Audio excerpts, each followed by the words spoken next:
Most realtors think they need better marketing, but the truth is they just need a better structure. Because creativity without strategy is just noise. Today, we're going to get into a structure that's going to elevate your marketing game. Welcome to the Listing Blueprint Podcast, the show for real estate agents who want to become top-tier listing agents and build a business driven by systems and not stress. I'm your host, Jeremy Reed, managing broker, 16-year realtor, and creator of the Listing Blueprint Fastest Path to Sold. Every episode, I break down one practical strategy or framework you can use to win more listing appointments, price with confidence, market with intention, and sell homes faster in any market. If you're ready to elevate your listing game and run your business like a pro, you're in the right place. Let's get started. So when we talk about marketing, there's two sides of the coin. There's marketing yourself to customers, and there's marketing your listings to buyers. Now, today we're going to talk about marketing listings to buyers in a really effective way, but the principles go hand in hand. So use this same structure when you're creating any new offers in your business, when you're getting your name out in front of the public. Really understanding who your ideal demographic is going to help you on both sides of the coin. Now, on the listing side, this is a vital part of the process. In fact, in the Listing Blueprint, I have an entire module just on identifying your ideal buyer. But it's important, and it's important that we talk to the sellers about this because two different buyers can go in the same home and see two different values. That's what's so interesting about real estate is that there's no set price for any home. An appraiser can go in and give a price, a realtor can go in and give a price, and both of them can be wrong because when they go to the market, a buyer comes and buys the property because they saw some hidden value or the seller was really in a distressed state and they sold for a lot lower than what both those numbers were. So it's all over the place. And so the best definition we have of market value, and I have this conversation with each one of my clients, is what a buyer's willing to buy for and a seller's willing to sell for. And when those 2 points meet at any time in the market, that becomes market value. That's it. So if we're going to market to the public, we want to look for who's the ideal buyer. We'll never deter the other buyers, but if we talk to the ideal and we position everything towards the ideal, then we have a target and the seller understands what the mission is, what we're trying to get across to the public so that we find that 1 out of 10 buyer that maybe is going to see the highest value. Now, when it comes to understanding buyer demographics, typically it starts with who the seller was when they purchased the home. That's a great place to start, is figuring out, okay, who were you when you bought it? What scenario were you in? Why were you buying? There's a lot of clues that can come from the seller and where they were when they purchased the home. For example, if they tell you that we just couldn't afford a normal single family home, but this one was really cheap because it was right next to the train tracks, but it allowed us to get into a single family home instead of a townhouse. Well, that's great. That's excellent that we understand that. And the buyer is probably going to feel the same, but guess what? We can't start asking a premium when clearly, even when you bought it for a discount because it was right by the train tracks. If there was something specific about school catchments, something specific about the location that hasn't changed, something specific about their scenario that made it perfect for them. These are great clues to who you can paint a picture to, because now it's like, okay, that's who you were. That's what drew you to the house. Why wouldn't we just make the listing pointed directly at the same kind of scenario? Because you can speak to the benefits of that. And I'm sure since you've lived in this home, you've probably found other benefits that come with living in this home. So I like to work with the seller one-on-one and find that ideal buyer before we even get into the marketing. And it's really nice because as soon as you start to collaborate with everything I talk about, we should be collaborating. But as soon as you start to collaborate, now the creativity comes out and they can start to feed you some pieces of information that maybe you didn't know that are going to work really well for targeting the demographic and getting your marketing in front of them. So that's step number 1. Who is your ideal buyer? Step number 2 is understanding where they are. It sounds simple, but again, if you're going to be creative, at least know that you're being creative in the right places and targeting towards the right type of buyers. So if you have, say, well, actually, before we get into that, let's talk about the 3 types of buyers, because this is going to help you a lot. It helped me a lot. There's 3 types of buyers that are looking for any home in any single market. There's the active buyers. The active buyers are the ones that are constantly on MLS. They're looking 2-3 times a day. They're searching for a home. They know they have a need. They're looking for that next listing to come up, and they're watching the market. They're realtors watching the market. They are actively engaged to find something. Okay, they're on MLS. They're on realtor.ca. They're in all the areas that you would expect buyers to be. So make sure that you're positioned well there and everything's targeted there, speaking to them. The second type of buyer is passive buyers. And passive buyers, they would buy, especially if a home has some kind of unique features, but maybe they're not actively looking. But they watch the market a little bit. They're on social media channels. They're watching Facebook. They're watching TikTok maybe. But they're out there knowing that they would buy if something came up, but they're not actively pursuing it. So you start to think about, well, where do those people hang out?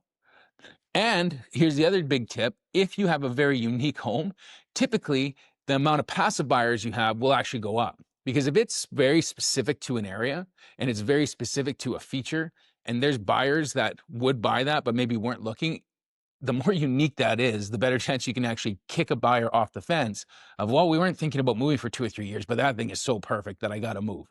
So more unique, more passive buyers. Less unique, more active buyers. That's kind of how those two work. The third one is relocation buyers. Relocation buyers shop a completely different way. If you think that you're going to be targeting someone that's moving out of town, they're on YouTube. They're learning about the area. They're watching neighborhood videos. They're reading blogs. They're researching the area. So if they're a relocation buyer, then we want to make sure we're in places that relocation buyers can find us. So those are the 3 types of buyers. And of those 3, we want to make sure that each one has some kind of strategy so we're in front of everyone. Does that make sense?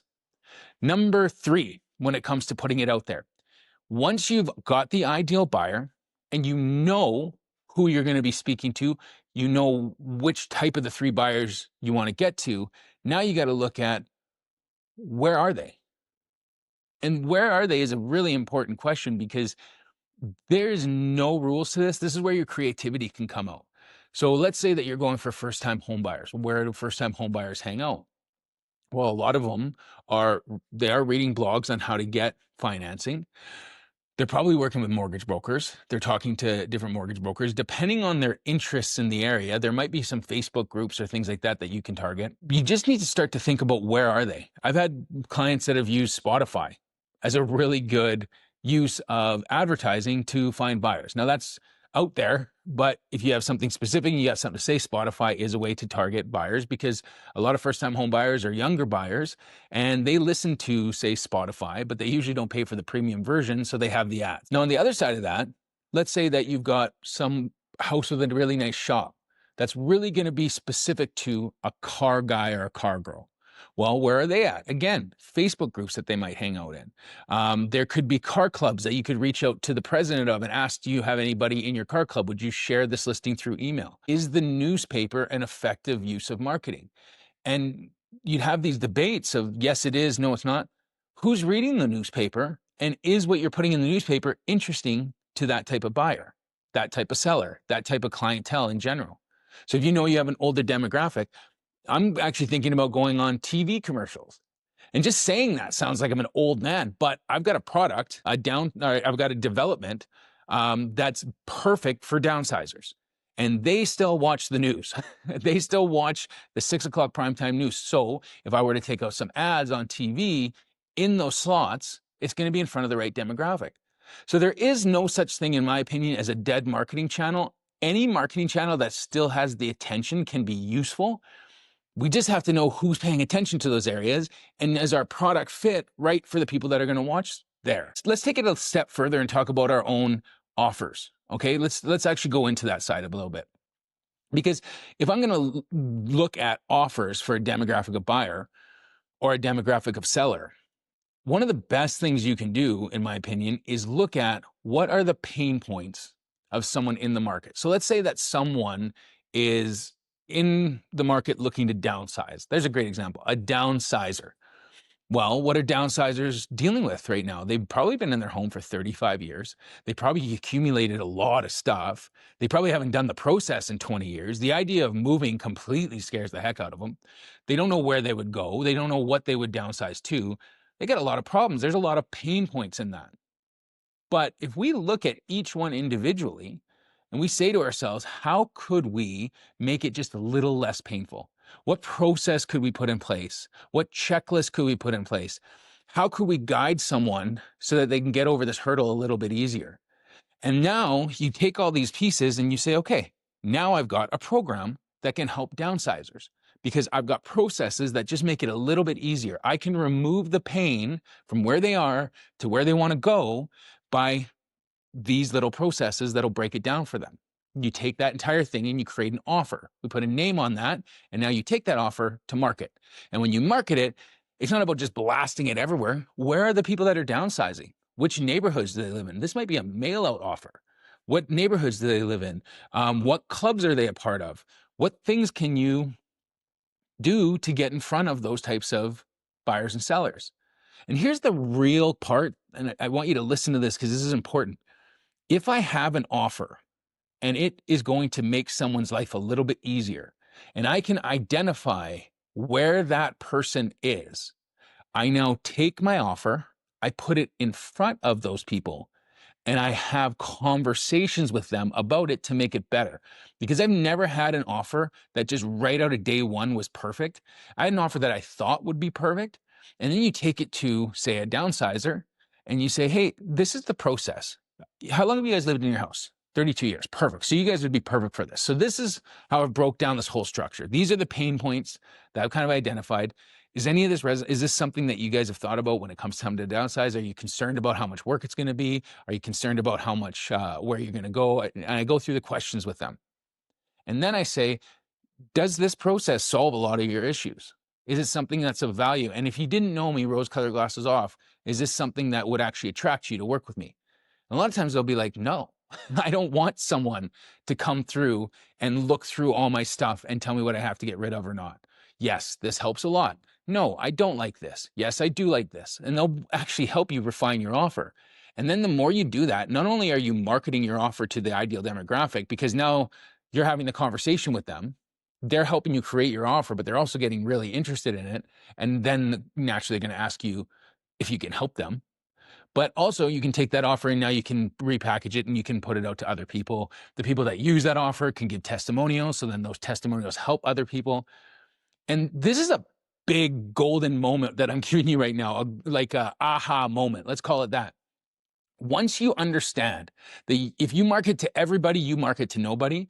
But if you package yourself into 2 or 3 demographics of people, figure out their pain points, and then you create processes that makes it easier for them. You wrap that whole thing into an offer, you name it, and then you take it and you put it in front of those people and say, is this good?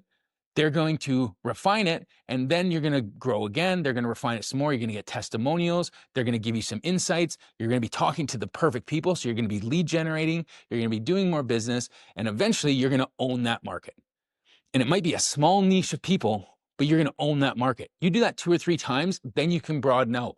And if you're going into new markets, it's going to help you a lot to start out, because when you have an offer that's so good and the processes make it so much easier for someone to overcome, you're not competing anymore. I'll give you one last example of this before I shut this one down. But my best offer that I've done so far was my contractor enhancement program. And it was right when the market was starting to go up. A lot of people had equity in their home, but not a lot of people had cash on hand to actually do renovations. But we all know that there's ways that you can make money in real estate when you go to sell just by investing money into your home. Kitchens, bathrooms, roofs need to be replaced. There's things that you can do that's going to make a better resale for you. So if you're a seller and you don't have the money to invest in hiring someone to do the work, but you have equity in your house, I have contractors that will come in, they'll do the work at a fair price, they'll mark it up by 10%, and they'll wait to get paid until your house sells. And as long as we go to market and we are effectively trying to sell, you won't pay until you actually get the sale.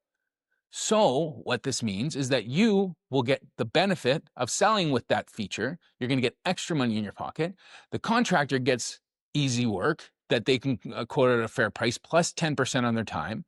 And we make it flexible for them so that they can come in. Access is key because a lot of them have trades. They want to send their trades over in between these periods. They don't want to have to like shut down a job and come do this. But if they've got 2 or 3 days here, this is when they do it. So as long as we can provide flexibility to these contractors, then you get the benefit of all this at a fair price. I'm even going to guide it, and you get a better resale at the end. That was the best offer of everything I've done. I've got more calls off that. And here's how some of these calls went. One of these calls went, this really sweet lady had been living in her house for about 6 years. And in my area, you need a BC electrical certification number before you can sell a mobile home. And she'd been wanting to move for about 6 years, could not because she couldn't afford to get the BC electrical number because those things are expensive, like $8,000, $9,000, $10,000. So I called my electrician. He was awesome. He came in, did it for half what the last person quoted, and didn't get paid until it sold. We put it on the market, sold in 4 days. She's awesome. Like her and I are so good, like amazingly good. Like it's good relationship, number one. But What I'm saying is that when she called me, it wasn't, hey, I'm interviewing 3 agents. Could you come give me your marketing plan? It's, hey, I heard you have this program. I heard it on the radio. I'm really excited about it. Would you take me on? That's how different an offer can be. Would you take me on? Yeah, absolutely, I could. We work together. I get tons of referrals. She passes people on to me all the time. But it all started with that offer and me finding a very specific pain point, giving an offer around it, and it just resonating with her.